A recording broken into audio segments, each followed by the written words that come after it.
Jagatsinghpur block अंतर्गत आश्रमपाटଣା स्थित विजु पट्टनायक स्नातक डिग्री कॉलेज रे दुर्नीति निवारण सचेतनता कार्यक्रम अनुष्ठित हो जाइछि। एही कार्यक्रम को नहीं महाविद्यालय रे एक वक्तृता प्रतियोगिता करा जाइथिला। जगतसिंहपुर इको बैंक पक्षरु आयोजित कार्यक्रम रे कॉलेज अध्यक्ष प्रदीप दास को अध्यक्षता रे अनुष्ठित कार्यक्रम रे कॉलेज परिचालन कमिटीर सभापति doctor Ramesh Chandra Behera, eco bank शाखा परिचालक प्रीतिश महांती, अध्यापक प्रद्युम्न साहू और विपिन बिहारी पात्र प्रमुख जोगदे दुर्नीति निवारण सचेतनता संपर्क में आलोचना करथिले।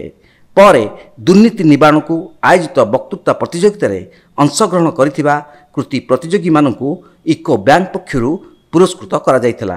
पिलामानक पई गोटे होची सुजोग आसीची जे यूको बैंक आम जो साहाय्य करछन्ती हाथ बढ़ाई द्वारा आमे पिलामानक एठी सचेतन करले एही पिला माने ही देशर भविष्यत तो सचेतन करबा द्वारा ही विजिलेंस वीक द्वारा लोक माने बहुत उपकार पाइबे। पिला माने मध्य ताका बापा मांग शिखेबे, ताका गाँव रे भी जणेबे। आ द्वारा कोन होबो ना प्रत्येक अंचल रे सचेतनता जाई पहुंची पारिबो। न अदरवाइज डायरेक्ट आमे सरकार तरफ आमे गाँव रे पहुंचेबा ताकू बुझेबा कष्टकर पाठ। तेणु आम गतकाली एक करूँ डिबेट कंपिटिशन करूँ से 10 जन पिला भाग नहीं आम 3 जन पिला फर्स्ट सेकंड थर्ड बांटीचु पिला बाछीचु एवं पिला माने भी आम मीटिंग द्वारा पिला पूरा सचेतन कराइचु regarding the vigilance programme regarding anti corruption programme. तापर आमर यही प्रोग्राम द्वारा पिला निश्चित सचेतन होती एवं जो पिला फर्स्ट सेकंड थर्ड होती आहरी भल उन्नति करें आशा करूँ। आम मैंने सबू कॉलेज स्कूल मानकर एमती बुली गोटे अवेयरनेस प्रोग्राम सब क्रिएट करूँ केमती गोटे करप्शन फ्री सोसाइटी तैयारी करि परिबु, गोटे करप्शन फ्री गोटे एनवायरनमेंट आम क्रिएट करूँ सो दैट आगु करप्शन जमती न हो ना आम करप्शन करवा ना आम क्या करप्शन करने को दवा।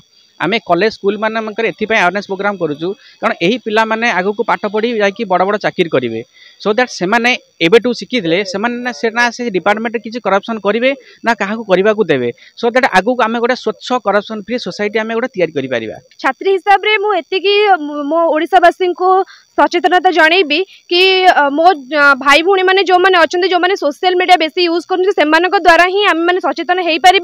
तेबे मुझे जनइबी कि समस्ते समस्त को सचेतन करातु। आज जी जन सचेतन होती से जनक मध्य जदि जड़े जड़े समस्त को आउ जन जन को सचेतन करेंगे सचेतन वार्ता आहरी बढ़िबार लगे। मो ओडिशावासी मानक मोर एतिकी कृतज्ञता कि ओडिशा सरकार को मोर एतिकी कृतज्ञता कि हाँ यही प्रोग्राम को अरेंज करूछंती सबठार वार्ता पहुँचाउछंती एवं आम समस्त सचेतन हवा विजिलेंस कबल रक्षा पाइबा। जगतसिंहपुर रीता साहू को रिपोर्ट तीर्थक्षेत्र लाइव।